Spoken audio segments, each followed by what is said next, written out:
ನಮಸ್ಕಾರ ವೀಕ್ಷಕರೇ, ನಾನು ನಾಗರಾಜ್ ಜಪ್ಸಂದ್ರ. ನಾನಿವತ್ತು ಈ ಒಂದು ಶೋನಲ್ಲಿ ಒಂದು ವಿಚಿತ್ರವಾದ ಮತ್ತು ಅಷ್ಟೇ ಭಯಾನಕವಾದ ಪ್ರೇಮ ಕಥೆ ಬಗ್ಗೆ ಹೇಳೋದಕ್ಕೆ ಬಂದಿದ್ದೀನಿ. ಯಾಕೆ ಈ ಒಂದು ಪ್ರೇಮ ಕಥೆಯನ್ನು ಅತ್ಯಂತ ಭಯಾನಕ ಪ್ರೇಮ ಕಥೆ ಅಂತ ಹೇಳ್ತಾ ಇದ್ದೀನಿ ಅಂದರೆ ಅದಕ್ಕೆ ಒಂದಷ್ಟು ಕಾರಣಗಳಿದ್ದಾವೆ. ಒಬ್ಬ ವ್ಯಕ್ತಿ ಆತನಿಗೆ 4ಕ್ಕೂ ಹೆಚ್ಚು ಕೊಲೆಗಳನ್ನು ಮಾಡಿದ ಹಿನ್ನೆಲೆ ಇದೆ.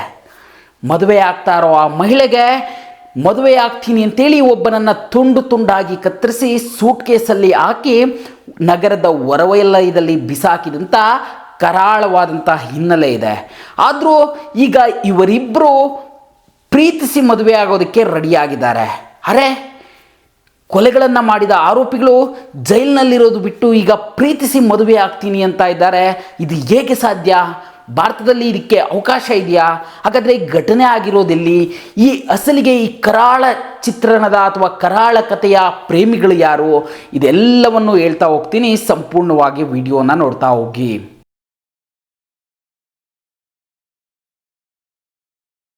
ಎಸ್ ವೀಕ್ಷಕರೇ, ನಮ್ಮಲ್ಲಿ ಸಾಮಾನ್ಯವಾಗಿ ಒಂದು ಮಾತಿದೆ, ಪ್ರೀತಿ ಕುರುಡು, ಪ್ರೀತಿಗೆ ಕಣ್ಣು ಕಾಣಲ್ಲ, ಪ್ರೀತಿ ಎಂಥವರ ಜೊತೆ ಬೇಕಾದರೂ ಆಗುತ್ತೆ ಅಂತೇಳಿ ನಾವು ಹಿಂದಿನಿಂದಲೂ ಬಹಳ ಸಾಕಷ್ಟು ಸಮಯಗಳಲ್ಲಿ ಮಾತನ್ನು ಕೇಳ್ಕೊಂಡೇ ಬಂದಿದ್ದೀವಿ.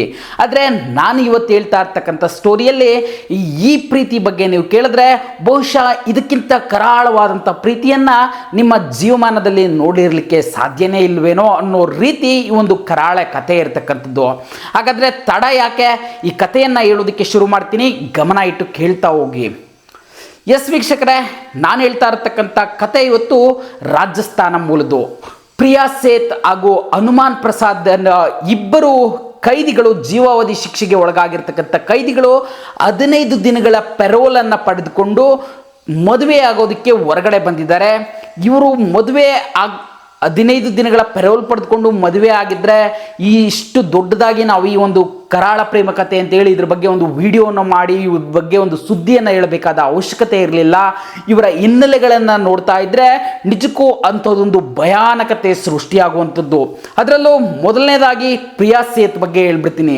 ನೋಡೋದಕ್ಕೆ ಅಕ್ಷರಶಃ ಫಿಲ್ಮ್ ಹೀರೋಯಿನ್ ಥರ ಕಾಣುವಂಥ ಈ ಪ್ರಿಯಾ ಸೇತ್ ಅಷ್ಟೇ ಕರಾಳ ಮುಖವನ್ನು ಹೊಂದಿರತಕ್ಕಂಥ ಒಬ್ಬ ಕ್ರಿಮಿನಲ್ ಅಂದರೆ ನೀವು ನಂಬಲೇಬೇಕು. ಎಸ್, ನೋಡೋದಕ್ಕೆ ಸೇಮ್ ತೇಟ್ ಗೊಂಬೆಯಂತೆ ಕಾಣುವ ಪ್ರಿಯಾ ಸೇತ್ 2018ರಲ್ಲಿ ಇಡೀ ದೇಶವನ್ನ ಬೆಚ್ಚಿ ಬೀಳಿಸಿದ್ದ ಸೂಟ್ ಕೇಸ್ ಮರ್ಡರ್ನ ರೂವಾರಿ ಅಂದರೆ ನೀವು ನಂಬಲೇಬೇಕು.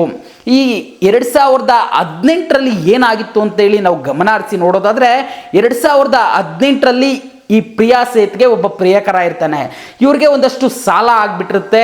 ಈ ಸಾಲವನ್ನು ಹೇಗಾದರೂ ಮಾಡಿ ತೀರಿಸ್ಬೇಕಲ್ಲ ಅಂತೇಳಿ ಸಾಕಷ್ಟು ಪ್ರಯತ್ನವನ್ನು ಮಾಡ್ತಾ ಇರ್ತಾರೆ. ಆದರೆ ಆ ಸಾಲವನ್ನು ತೀರಿಸೋದಕ್ಕೆ ಆಗಲ್ಲ. ಸುಮಾರು 20 ಲಕ್ಷದಷ್ಟು ಸಾಲ ಇರ್ತದೆ.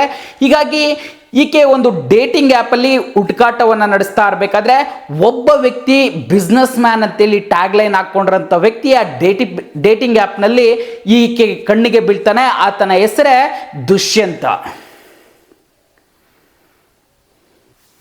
ಎಸ್, ಯಾವಾಗ ದುಷ್ಯಂತ್ ಈಕೆಯ ಜೊತೆ ಚಾಟ್ನಲ್ಲಿ ತೊಡಗಿಸ್ಕೊಳ್ತಾನೋ ಈಕೆಗೆ ಒಂದಷ್ಟು ನಂಬಿಕೆ ಬರುತ್ತೆ. ಈತ ಬಿಸ್ನೆಸ್ ಮ್ಯಾನ್, ಈತನ ಹತ್ರ ದುಡ್ಡಿರುತ್ತೆ, ಈತನನ್ನು ಹೇಗಾದರೂ ಮಾಡಿ ಟ್ರಾಪ್ ಮಾಡಬೇಕು ಅಂತೇಳಿ ತನ್ನ ಪ್ರಿಯಕರನ ಜೊತೆ ಸೇರಿ ಫ್ಲ್ಯಾಟ್ ಒಂದಕ್ಕೆ ದುಷ್ಯಂತನನ್ನು ಕರೆಸ್ಕೊಳ್ತಾರೆ.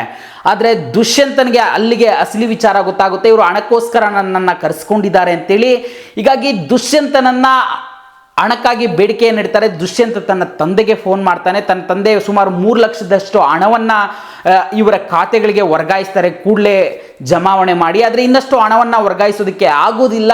ಆದರೆ ಇದೇ ವೇಳೆಗೆ ಇಬ್ಬರೂ ಸೇರಿಕೊಂಡು ಇವನನ್ನು ಹೊರಗಡೆ ಬಿಟ್ಟರೆ ದುಷ್ಯಂತನನ್ನು ನಮಗೆ ಕಷ್ಟ ಆಗುತ್ತೆ ಅಂತೇಳಿ ಇಬ್ಬರೂ ಸೇರಿಕೊಂಡು ಅದೇ ಫ್ಲ್ಯಾಟ್ನಲ್ಲಿ ದುಷ್ಯಂತನನ್ನು ಕೊಂದು ಬಿಡ್ತಾರೆ. ಕೊಂದಿದ್ದು ಮಾತ್ರವಲ್ಲ, ಆತನನ್ನು ತುಂಡು ತುಂಡಾಗಿ ಕತ್ತರಿಸಿ ಒಂದು ಸೂಟ್ ಕೇಸ್ನಲ್ಲಿ ಹಾಕ್ಕೊಂಡೋಗಿ ನಗರದ ಹೊರವಲಯದಲ್ಲಿ ಎಸೆದುಬಿಟ್ಟು ಪರಾರಿಯಾಗ್ತಾರೆ. ಆದರೆ ಪೊಲೀಸ್ ಠಾಣೆಯಲ್ಲಿ ಪ್ರಕರಣ ದಾಖಲಾಗುತ್ತೆ. ನಂತರ ಇಬ್ಬರು ಆರೋಪಿಗಳನ್ನು ಪೊಲೀಸರು ಬಂಧನ ಮಾಡ್ತಾರೆ. ಬಂಧನ ಮಾಡಿದ ಬಳಿಕ ಸಾಕಷ್ಟು ಕಾಲ ಇವರು ಟ್ರಯಲ್ ನಡೆಯುತ್ತೆ. ಟ್ರಯಲ್ ನಡೆದ ಬಳಿಕ ಕೋರ್ಟ್ ಇವರಿಗೆ ಜೀವಾವಧಿ ಶಿಕ್ಷೆಯನ್ನು ವಿಧಿಸಿ ತೀರ್ಪನ್ನು ಕೊಡ್ತಾರೆ. ತೀರ್ಪನ್ನು ಕೊಟ್ಟ ಬಳಿಕ ಈ ಒಂದು ಏನು ಪ್ರಿಯಾ ಸೇತ್ ಇರ್ತಾಳೆ, ಪ್ರಿಯಾ ಸೇತ್ಳನ್ನು ರಾಜಸ್ಥಾನದ ಸಂಗನೇರ್ ಜೈಲ್ಗೆ ಶಿಫ್ಟ್ ಮಾಡ್ತಾರೆ. ಆತನ ಪ್ರಿಯಕರನನ್ನು ಅಲ್ಲೇ ಜೈಪುರದಲ್ಲಿ ಇಡಲಾಗುತ್ತೆ. ಇಬ್ಬರು ಬೇರೆ ಬೇರೆ ಜೈಲಿಗೆ ಶಿಫ್ಟ್ ಆಗ್ತಾರೆ.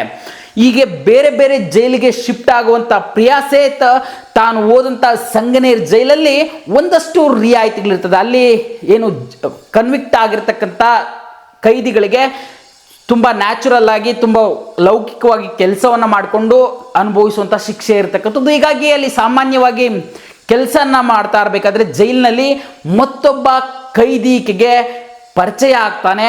ಆತನೇ ಜೀವಾವಧಿ ಶಿಕ್ಷೆಗೆ ಒಳಗಾಗಿರ್ತಕ್ಕಂಥ ಹನುಮಾನ್ ಪ್ರಸಾದ್ ಹೇಗೆ ಅಂತಂದರೆ ಈತ ಕೂಡ ಜೀವಾವಧಿ ಶಿಕ್ಷೆಗೆ ಒಳಗಾಗಿರ್ತಕ್ಕಂಥ ಕೈದಿ. ಈತ ಒಬ್ಬ ಮಹಿಳೆ ಜೊತೆ ಅನೈತಿಕ ಸಂಬಂಧವನ್ನು ಇಟ್ಟುಕೊಂಡು ಅದನ್ನು ಪ್ರಶ್ನೆ ಮಾಡಿದ್ದಕ್ಕೆ ಆಕೆಯ ಗಂಡನನ್ನು ಜೊತೆಗೆ 3 ಮಕ್ಕಳನ್ನು ಮತ್ತು ಒಬ್ಬ ಪಕ್ಕದ ಮನೆಯವನನ್ನು ಒಟ್ಟು 5 ಜನರನ್ನು ಸಾಯಿಸಿ ಈತ ಜೀವಾವಧಿ ಶಿಕ್ಷೆಗೆ ಒಳಗಾಗಿರ್ತಕ್ಕಂಥದ್ದು. ಈ ಇಬ್ಬರು ಜೀವಾವಧಿ ಶಿಕ್ಷೆಗೆ ಒಳಗಾಗಿರ್ತಕ್ಕಂಥ 2 ಮನಸ್ಸುಗಳ ನಡುವೆ ಈಗ ಪ್ರೇಮ ಬೆಳೆದಿರ್ತಕ್ಕಂಥದ್ದು. ಜೈಲಿನಲ್ಲಿ ಕೊಲೆ ಮಾಡಿ ಒಬ್ಬರ ಜೀವಗಳನ್ನೇ ತೆಗೆದು ಜೀವಗಳನ್ನೇ ಮುಗಿಸಿ ಜೈಲಿಗೆ ಹೋಗಿರ್ತಕ್ಕಂಥ ಇವರುಗಳ ನಡುವೆ ಈಗ ಪ್ರೇಮಾಂಕುರ ಆಗಿರ್ತಕ್ಕಂಥದ್ದು. ಸದ್ಯ ಈ ಇಬ್ಬರು ಪರೋಲನ್ನು ಪಡ್ಕೊಳ್ಳುವಲ್ಲಿ ಯಶಸ್ವಿಯಾಗಿದ್ದಾರೆ. ಅದು ನಾವು ಮದುವೆಯನ್ನು ಮಾಡ್ಕೊಳ್ಬೇಕು ಅಂತಂತೇಳಿ ಇಬ್ಬರು ಪೆರೋಲ್ ಮೇಲೆ ಈಗ ಹೊರಗಡೆ ಬಂದಿರತಕ್ಕಂಥದ್ದು. ಶೀಘ್ರದಲ್ಲೇ ಇವರ ಮದುವೆ ಕೂಡ ಆಗುತ್ತೆ. ಹೀಗಾಗಿ ಒಂದು ದೊಡ್ಡ ಪ್ರಶ್ನೆಯನ್ನ, ಒಂದು ದೊಡ್ಡ ಸಂಚಲನವನ್ನು ಈ ಒಂದು ಪ್ರಕರಣ ದೇಶದಲ್ಲಿ ಹುಟ್ಟಾಕಿರ್ತಕ್ಕಂಥದ್ದು. ಆಕೆ ನೋಡಿದ್ರೆ ಒಬ್ಬನನ್ನು ಕೊಂದು ಸೂಟ್ ಕೇಸ್ನಲ್ಲಿ ತುಂಬಿ ನಗರದ ಹೊರವಲಯದಲ್ಲಿ ಬಿಸಾಕಿ ಹೋಗ್ತಾಳೆ. ಈತ ಅಕ್ರಮ ಸಂಬಂಧವನ್ನು ಇಟ್ಕೊಂಡು ಒಂದಷ್ಟು ಜನರನ್ನು ಕೊಂದು ಜೈಲಿನಲ್ಲಿ ಶಿಕ್ಷೆಯನ್ನು ಅನುಭವಿಸ್ತಾ ಇದ್ದಾನೆ. ಇಷ್ಟೆಲ್ಲ ಇದ್ರೂ ಇವರ ನಡುವೆ ಮತ್ತೆ ಹೇಗೆ ಪ್ರೀತಿ ಆಯಿತು? ಅಷ್ಟೊಂದು ಜೈಲುಗಳು ಅಷ್ಟು ಪ್ರೀತಿ ಬೆಳೆದು ಪ್ರೀತಿಗೆ ಮದುವೆ ಮಾಡ್ಕೊಳ್ಳೋಷ್ಟು ಆರಾಮದಾಯಕವಾಗಿ ನಮ್ಮ ಜೈಲುಗಳಿದಾವ? ಅಥವಾ ಈ ರೀತಿಯಾಗಿ ಕೊಲೆಗಳನ್ನು ಮಾಡಿದ್ರೂ ಸಹ ಇವರಿಗೆ ವಿಧಿಸಿರ್ತಕ್ಕಂಥ ಶಿಕ್ಷೆಗಳು ಇಷ್ಟು ಸಾದಾ ಶಿಕ್ಷೆಗಳನ್ನು ವಿಧಿಸಿದಾರಾ? ಜೈಲುಗಳ ಇವು ಅಥವಾ ಪಾರ್ಕ್ಗಳ ಅನ್ನೋ ಒಂದು ದೊಡ್ಡ ಪ್ರಶ್ನೆಯನ್ನು ಇವತ್ತು ದೇಶದ ಜನರ ಮುಂದೆ ಇಟ್ಟಿರ್ತಕ್ಕಂಥದ್ದು. ಆದರೆ ಕಾನೂನುಬದ್ಧವಾಗಿ ಇಬ್ಬರು ಪೆರೋಲನ್ನು ಪಡೆದುಕೊಂಡಿದ್ದಾರೆ. ಅವರಿಗೆ ತಮ್ಮ ತಪ್ಪಿನ ಪ್ರಾಯಶ್ಚಿತ್ತ ಆಗಿದೆಯೋ ಇಲ್ಲೋ ಗೊತ್ತಿಲ್ಲ. ಮತ್ತೆ ಪ್ರೀತಿಯಲ್ಲಿ ಬಿದ್ದಿದ್ದಾರೆ ಇಬ್ಬರು ಕೊಲೆಗಾರರು. ಸದ್ಯ ಅವರು ಮದುವೆ ಆಗೋ ಹುಮ್ಮಸ್ಸಿನಲ್ಲಿದ್ದಾರೆ. ಆದರೆ 15 ದಿನ ಮಾತ್ರ ಪೆರೋಲ್ ಸಿಕ್ಕಿದ್ದು. ಇವರ ಮುಂದಿನ ಜೀವನ, ವೈವಾಹಿಕ ಜೀವನ ಮತ್ತೆ ಜೈಲಿಗೆ ಶಿಫ್ಟ್ ಆಗುವಂಥದ್ದು. ಅಲ್ಲಿ ಯಾವ ರೀತಿ ಇರುತ್ತೋ, ಅಲ್ಲಿಯ ನಿಯಮಗಳು ಯಾವ ರೀತಿ ಇವರನ್ನು ಒಟ್ಟಿಗೆ ಇರಲಿಕ್ಕೆ ಬಿಡುತ್ತೋ ಅವೆಲ್ಲವನ್ನ ಕಾದು ನೋಡಬೇಕಾಗಿರ್ತಕ್ಕಂಥದ್ದು. ಸದ್ಯಕ್ಕೆ ಈ ಕರಾಳ ಪ್ರೇಮಿಗಳು ಅಥವಾ ಕರಾಳ ಪ್ರೇಮಕತೆ ಸದ್ಯಕ್ಕೆ ದೇಶದಲ್ಲಿ ದೊಡ್ಡ ಮಟ್ಟದ ಸಂಚಲನವನ್ನು ಸೃಷ್ಟಿ ಮಾಡ್ತಾ ಇರ್ತಕ್ಕಂಥದ್ದು. ಈ ಮಾಹಿತಿ ನಿಮಗೆ ಇಷ್ಟ ಆಗಿದ್ರೆ ಈ ಕೂಡಲೇ ನ್ಯೂಸ್ ಬಿಟ್.ಲೈವ್ನ ಸಬ್ಸ್ಕ್ರೈಬ್ ಆಗಿ ಇದೇ ರೀತಿಯ ಸುದ್ದಿಗಳಿಗಾಗಿ ನೋಡ್ತಾ ಇರಿ ನ್ಯೂಸ್ ಬಿಟ್.ಲೈವ್.